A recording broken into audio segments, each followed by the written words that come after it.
ان کا سوال یہ ہے کہ وارث ہونے پہ جو لوگ مسجدوں اور اس میں مدرسوں میں اپنی جائیدادیں دے جاتے ہیں پوری کی پوری، کیا وہ صحیح ہے؟ بالکل بھی صحیح نہیں ہے بھائی۔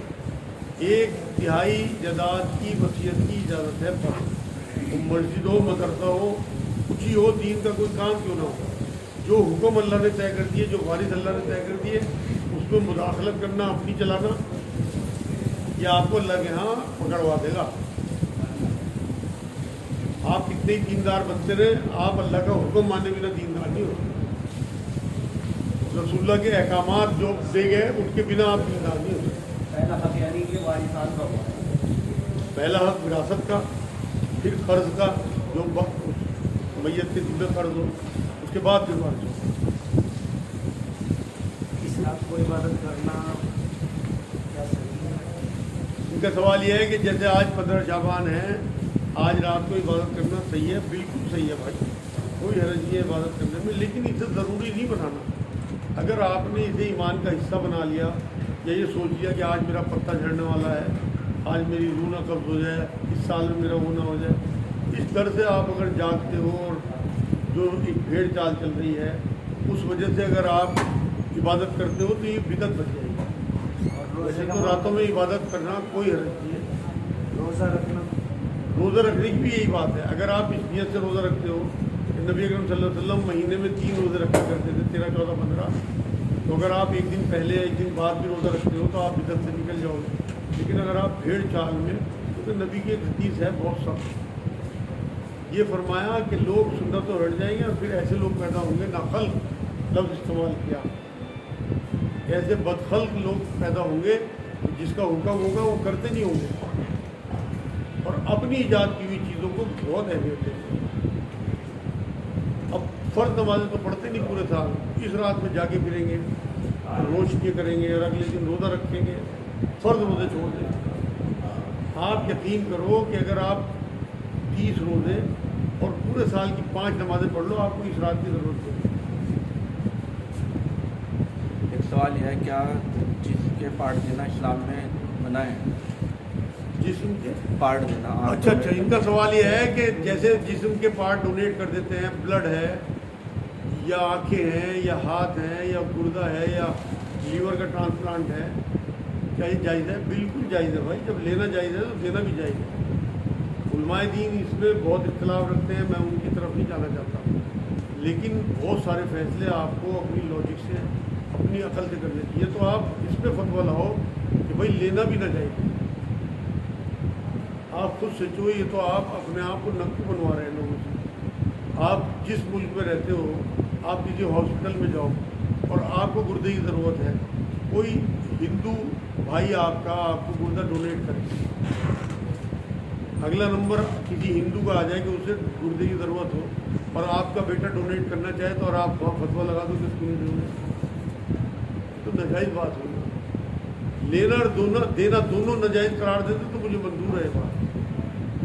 کسی کی جان بچ رہی ہے آپ کے بلڈ دینے سے، آپ کا بلڈ دوبارہ بن جائے گا۔ کسی کی جان بچ رہی ہے آپ کا گردہ دینے سے، اللہ نے 2 گردے آپ کو دیے، ایک ایکسٹرا ہے، تھوڑی سی آپ کی پریشانی آئے گی لیکن آپ نے ایک جان بچا لی۔ سورہ مائدہ کی آیت سنو، جس نے ایک جان بچائی اس نے گویا پوری انسانیت کو بچایا، جس نے ایک جان لی اس نے گویا پوری انسانیت کو مار دیا۔ تو اگر آپ کی آنکھوں سے کسی کو روشنی مل جاتی ہے، آپ کے گردوں سے کسی کو زندگی مل جاتی ہے، اسی طرح کسی دوسرے کے گردے سے آپ کو زندگی مل جاتی ہے، تو یہ تو آدم علیہ السلام کے سب ہم بہن بھائی ہیں، تو لینا دینا میرے حساب سے سب دونوں جائز ہیں، لیکن بیچنا جائز نہیں ہے۔